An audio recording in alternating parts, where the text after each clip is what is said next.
What's how everybody, and welcome to another video. Well, and some of you might know, my dear friends, that yesterday I uploaded almost a 20-minute review of the finale of The Rings of Power Season 2. But of course, as it always is, I forgot some things. Because with each and every single episode, it's the case that I just try to watch it as fast as possible.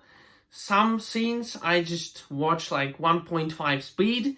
And then when I finish the episode, when I go through hell on earth, I try to record the review as quickly as possible so that the very unpleasant experience is behind me and I can just move on to the finer things in life. But this means that some things will slip my mind, and I have got very faithful, awesome, brilliant subscribers that always remind me of these things in the comments. So I decided to make one more video about it. I'll call it something like the Rings of Power Season 2 finale appendices, because it's those things that I forgot about.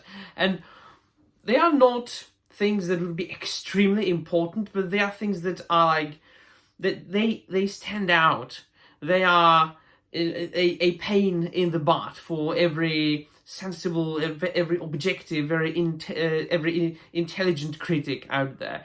And it's got to do, the first one has got to do with continuity and plot holes and nonsensical stuff that reminds me very much, and come to think of it, both these things, I'm going to focus on two things, both these things remind me very much of the Obi-Wan Kenobi TV show from Disney+, which I reviewed on this channel when it came out, when it was coming out, so it's still there, you can watch it. I think I even have a playlist called Star Wars on my channel.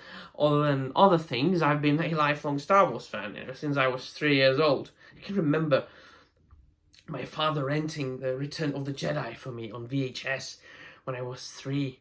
That was fantastic. However, Obi-Wan Kenobi being one of my favorite Star Wars characters of all time, the show broke me, and after that I just lost all the remnants of hope for Disney Star Wars. After that, I think that I did enjoy Andor, and that's because it really had very little to do with anything that had come before, other than it being a prequel to a prequel. The prequel to Rogue One, which by itself is a prequel to A New Hope, or Star Wars, when it came out in 1977. But not to get to a tangent too much. How did The Rings of Power Season 2 remind me of the Obi-Wan Kenobi and other Star Wars products that came after that? Do you remember the scene in the episode 7 of The Rings of Power Season 2 when the Amazon's original character, Arondir, was stabbed by Adar? So there was this battle for Eregion, which is a region, really. I think that they called only a city Eregion in the Rings of Power, not taken into consideration. There was an entire region, but alright, fine. I mean, there isn't a single thing that would be correct about that show. But so there was this battle, and Arondir was fencing, he had a sword fight with Adar, the Amazon's original character, who was really, according to Amazon, in their own fake made-up lore, the second Dark Lord, after whom Sauron came as the third Dark Lord.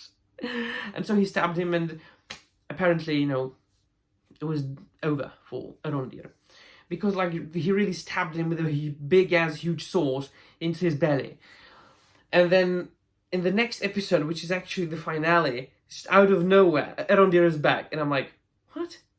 And it just slipped my mind when I was recording the review. Because there was so many bad things that I just... And then, of course, when I uploaded the video, there was 50 comments oh, and Arondir, he, got stabbed in the latest episode and now he's alive. And I'm like, oh, Jesus. Forgot to mention that. So the way it reminds me of the new Disney Star Wars is because apparently people are surviving lightsaber stab wounds all the time now.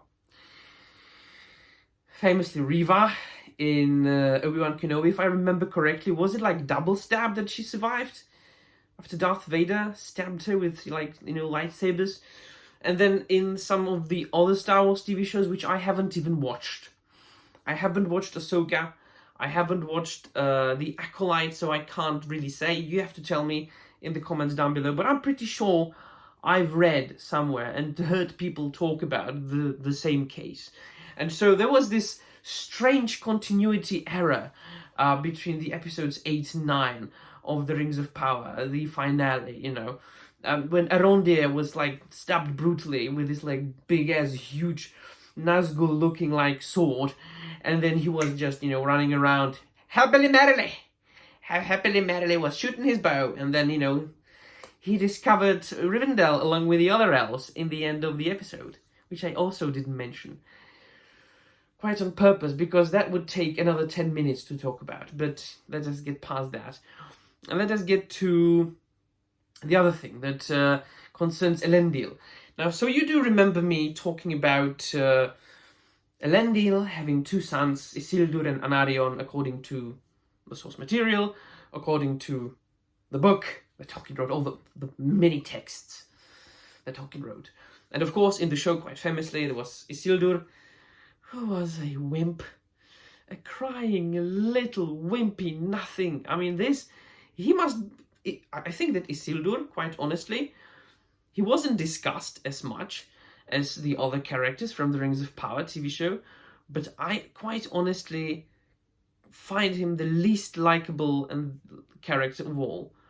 Now, even more than Galadriel from the Rings of Power, because Galadriel is so annoying that, you know, she's got like at least some sort of distinctive character trait in that show. Yes, it is a character trait that makes you want to slap her over her face multiple times, but at least there is something, you know, something that you can remember. But Isildur in that show, he was just like a slimy anus. So, and there was no mention of Anarion, his other son, and there was the very gifted daughter of Elendil, Eowyn, I think they named her. Amazon's original character, Elendil, never had a daughter. And like each and every time I had the chance, I mentioned, where's Anarion? There isn't Anarion. Where's his other son? Even Peter Jackson, Anarion gets so little love. Even Peter Jackson forgets about Anarion completely. Because do you remember Argonath? The two statues at the Anduin River near the Brauros waterfalls. Those two statues are actually the brothers, Isildur and Anarion. It isn't Isildur and Elendil. And so Peter Jackson in the film, he made them being like Isildur and Elendil. So there you go. But in the finale, there was a scene when Elendil was talking about escaping Numenor. Of course, anti-canonical stuff. Check out my yesterday's video. I talk all about it. And then he mentions, you know, and my son Anarion. And I'm like, whoa! What the hell? That's what Anarion gets? A mention? In the last episode of the second season? Alright, fine. So, these two things might seem very little, you know, like insignificant, but these two things, these two little details just speak volumes about how much the writers are incompetent. How much incompetent the writers are, the directors, the showrunners. It's just... And it is precisely those little things that fans notice. Because we might be saying, alright, you know, the audiences are stupid, but not really. I mean, there are a lot of clever people who pay attention. You know, there are a lot of good critics, a lot of people who, like, really do look for the details, for the little things, and look for inconsistencies and plot holes. And so we don't have to just, you know, like, necessarily talk about the Rings of Power in terms of the books. The books that Tolkien wrote, and there's a million of them. Yeah, so, but also as a show standing on its own, that should be very well written when the budget was so grand. Right, so let me know in the comments down below what you think about the appendices to the review of the Rings of Power finale. And that will be all. Thank you very much for watching. And I'm out of here. sure you will remind me of like a million other things that I forgot. Bye.